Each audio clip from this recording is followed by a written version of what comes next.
Hello everyone, I thought I would just do a quick video, and actually I'm going to take my headphones off because I don't know whether or not you can hear me with that. Just a sec.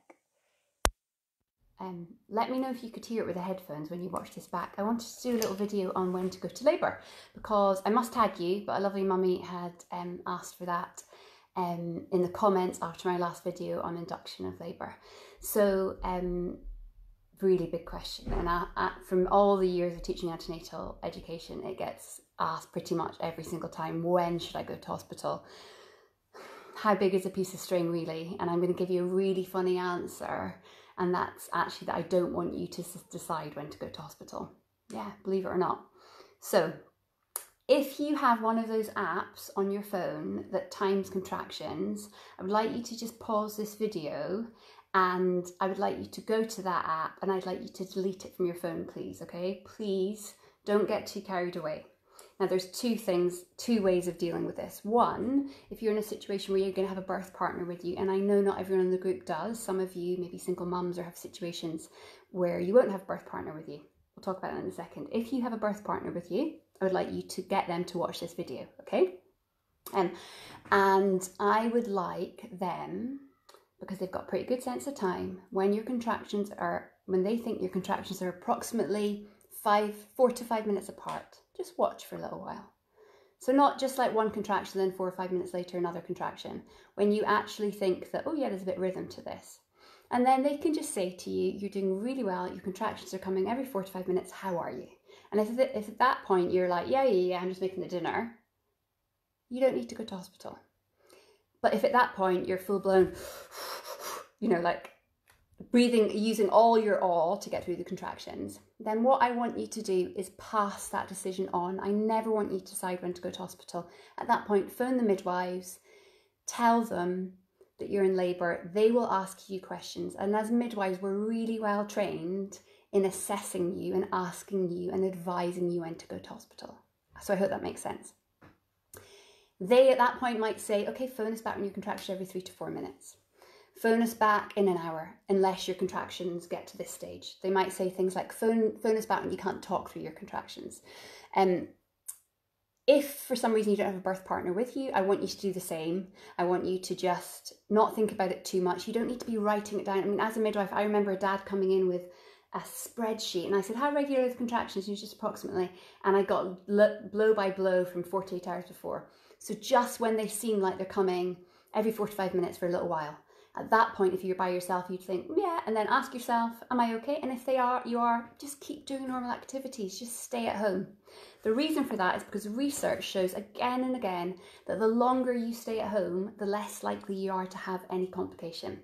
So I know that some of you may not be starting the beginning of your labour in hospital. 30% of you statistically are going to be induced. And if that's the case, we need to think about that.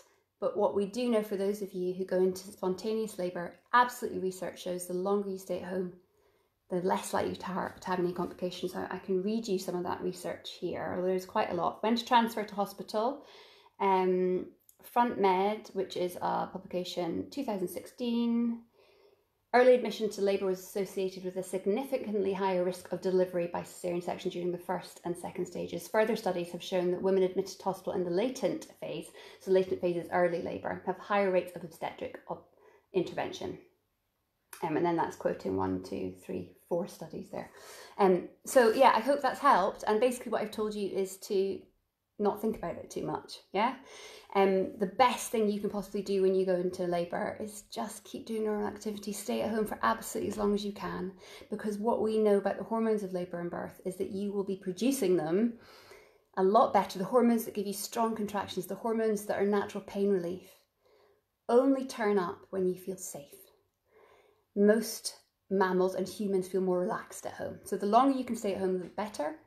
When you or your birth partner think your contractions are coming every 4 to 5 minutes, then at that point, phone hospital and pass it on to the midwives. Let them make the decision for you. You can say, I want to stay at home as long as possible, and they'll talk you through it. But please don't get too caught up in over-analysing your contractions in that respect. And if you can pass that on to someone else to take the pressure off you, because you've got a really important job, and that's to stay as relaxed as possible.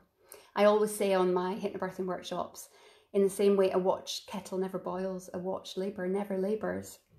So you go into labour, keep doing normal activities, stay as relaxed as you can. If you can pass the buck to your birth partner to keep an eye on your contractions, and they don't need to be jotting it down, just approximately when they're 4 to 5 minutes. Then if you're totally fine, chatting away, and you're not really feeling a thing, go for a walk around the block. Go and make dinner, go and watch a movie. But if it's getting tense at that time, pass the buck onto the midwives, who will absolutely look after you.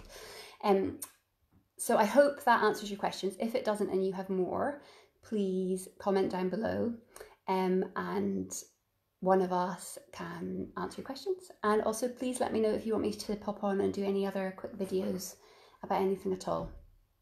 And I hope that you're all okay during this time and getting used to, we're all changing our expectations right now, aren't we?